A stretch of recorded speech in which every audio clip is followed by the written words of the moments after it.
శవాన్ని, మృతదేహాన్ని ఎక్కడి నుంచి తీసుకెళ్లారు అన్నది కనుక్కోవచ్చు కదా. ఎక్కడికి తీసుకెళ్లారో కనుక్కోవచ్చు కదా. కానీ సిట్ ఈ దిశగా ఎందుకు పనిచేయలేదు అని అడుగుతా ఉన్నా.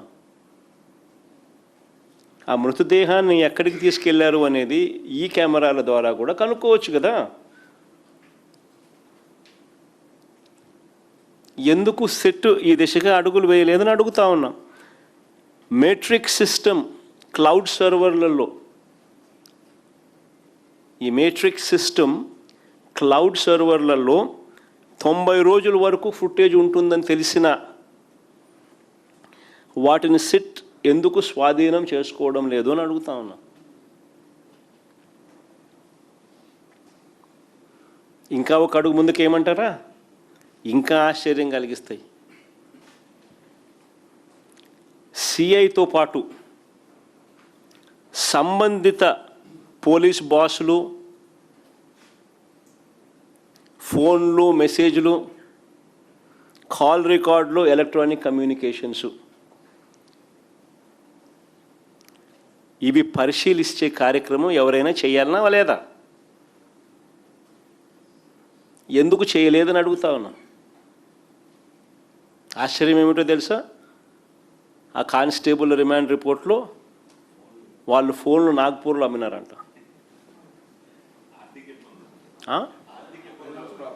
ఆర్థిక ఇబ్బందుల వల్ల వాళ్ళ ఫోన్లు నాగ్పూర్లో వాళ్ళు అమ్మినారంట. అసలు ఏమిది?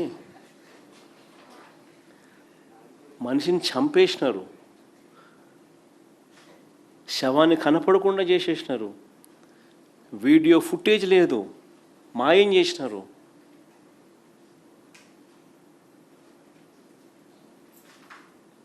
ఫోన్లు నాగ్పూర్లో అమ్మినారంట. నిజంగా ఈ ఘటన ఎలాంటి ఘటన అంటే నిజంగా ఎంటికలు లేస్తూనే పడతాయి. అంటే ఒక సామాన్యుడి పరిస్థితి ఏమిటి అసలు విజయవాడలో హెడ్ క్వార్టర్స్లో? ఇంకా ఇది మాదిరిగా సామాన్యుని పరిస్థితి హెడ్ క్వార్టర్స్లోనే ఈ మాదిరిగా ఉంటే ఇంకా రాష్ట్రంలో ఇంకా మారుమూల ప్రాంతాల్లో పరిస్థితి ఎలా ఉంది? హ్యూమన్ రైట్స్ అనేటికి ఎక్కడన్నా వాల్యూ ఉందా?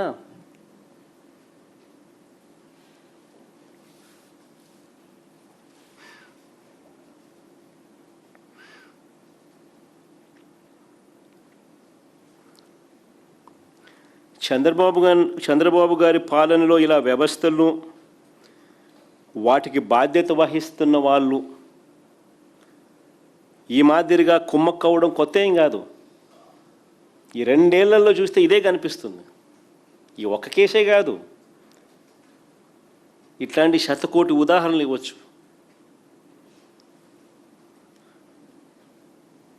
సీసీ ఫుటేజ్ మాయం సహా ఆధారాలు నాశనం చేయడం, తమ తప్పులను కప్పిపుచ్చుకోవడం, తప్పుడు సాక్ష్యాలను క్రియేట్ చేయడం, న్యాయస్థానాలను పక్కదోవ పట్టించడం,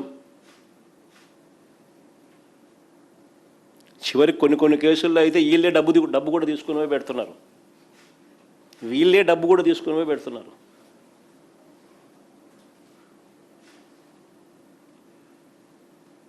ఆ స్థాయిలోకి వ్యవస్థలన్నీ దిగజారిపోయి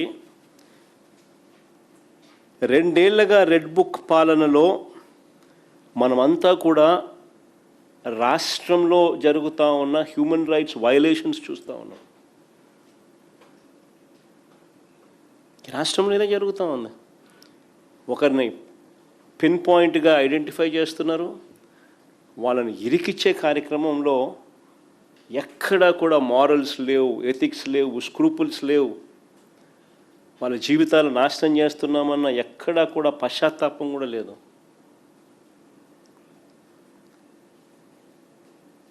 ఏ స్థాయికైనా దిగజారిపోయినా పర్వాలేదు, చంద్రబాబు నాయుడు ముఖంలో సంతోషం చూడాలి.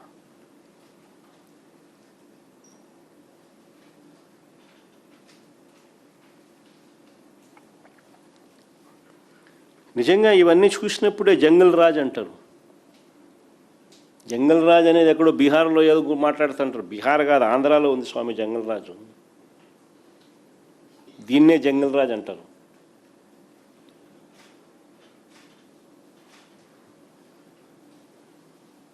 అడ్డు అదుపు లేకుండా ఏమైనా చేసేస్తాం మేము అనేదాన్నే జంగల్ రాజ్ అంటారు.